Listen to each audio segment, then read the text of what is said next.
নমস্কার সকলকে। একটা বৃষ্টি ভেজা সকাল দিয়ে ব্লগটা শুরু করছি। রিসেন্টলি বাবা মায়ের কাছে ছিলাম, তো ওখানে থাকাকালীন থার্ড ডে বৃষ্টি হচ্ছিল, তো মনটা খুব খুশি ছিল। আর মা সকাল থেকেই বাড়ি ছিল না, ভাইয়ের বউটাও গেছিলো পড়াতে, তাই আমি একটু এদিকে জোগাড় করে রাখছিলাম। তো এর মাঝখানে আবার পাউরুটি আনতে গেলাম দোকানে, কিন্তু গিয়ে পেলাম না। অগত্যা ভাইয়ের বউকেই বলে দিলাম ফেরার সময় নিয়ে আসতে। তো এদিকে আমি মোটামুটি বাবার ব্রেকফাস্ট রেডি করে ফেলেছিলাম, আর নিজের জন্য একটু দুটো ডিম সেদ্ধ দিয়ে দিয়েছিলাম। তো এদিকে বাবাকে খাওয়ানো কমপ্লিট করে সকালের ব্রেকফাস্টটা বানিয়ে খেতেও বসে পড়েছি। এদিনকে আমি আর প্রিয়া মিলেই টুকটাক সামলাচ্ছিলাম। আমি ওই বাবাকেই দেখছিলাম আর প্রিয়া বাকিটা সামলাচ্ছিল। দুপুরবেলা প্রিয়া আমার জন্য টক ডাল, আলু ভাজা, তারপর পনিরের তরকারি, এই সব কিছু কিন্তু একা হাতে বানিয়ে খাইয়েছিল।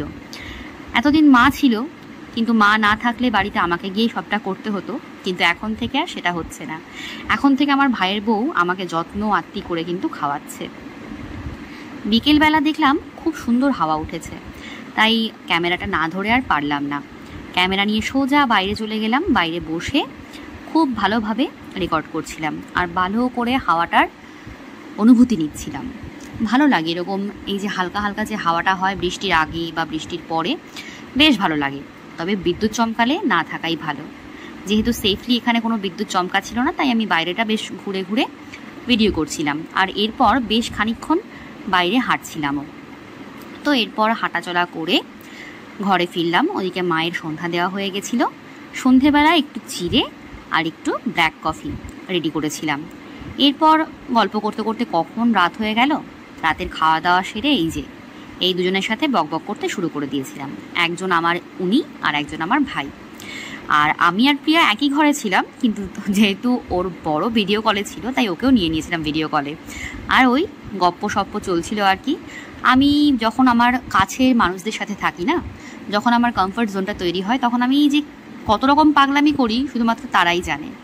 এখানে আমার মুখের অঙ্গি ভঙ্গি দেখলে আপনারা খানিকটা হয়তো একটু আইডিয়া করতে পারবেন। আর আমার ভাইটাও সেরকম, আমরা দুজনে এক জায়গায় থাকলে সেখানে পাগলামির সীমা থাকে না। আমরা একটা সিম্পল কথাকেও এদিক ওদিক করে যে কী করে ফেলি তার কোনো ঠিকই থাকে না। আর এই যে আমাদের এখন পাশের যে দুজন, আমার বর, ভাইয়ের বউ, এরাও বেশ আমাদেরকে ভালোই কোম্পানি দিচ্ছিল। আমাদের পাগলামিটা ওরা ভালোই সহ্য করে। তো এর থেকে ভালো আর ব্লেসিং কি হতে পারে যে আপনার পাগলামি কেউ সহ্য করছে। তো সেদিক দিয়ে কিন্তু আমি আর ভাই দুজনাই ব্লেসড। তো এইরকম ব্লেসিং সবার থাকুক। আর আজকে এখানেই ভিডিওটা শেষ করছি। তো দেখা হবে নেক্সট ভিডিওতে। ততক্ষণের জন্য কিন্তু সবাই ভালো থেকো, সুস্থ থেকো, সাবধানে থেকো। আর যদি ভালো লাগে ভিডিওটা অবশ্যই সাপোর্ট করো, লাইক কমেন্ট শেয়ারও করতে পারো। তো চলো, দেখা হচ্ছে নেক্সট ভিডিওতে। টাটা।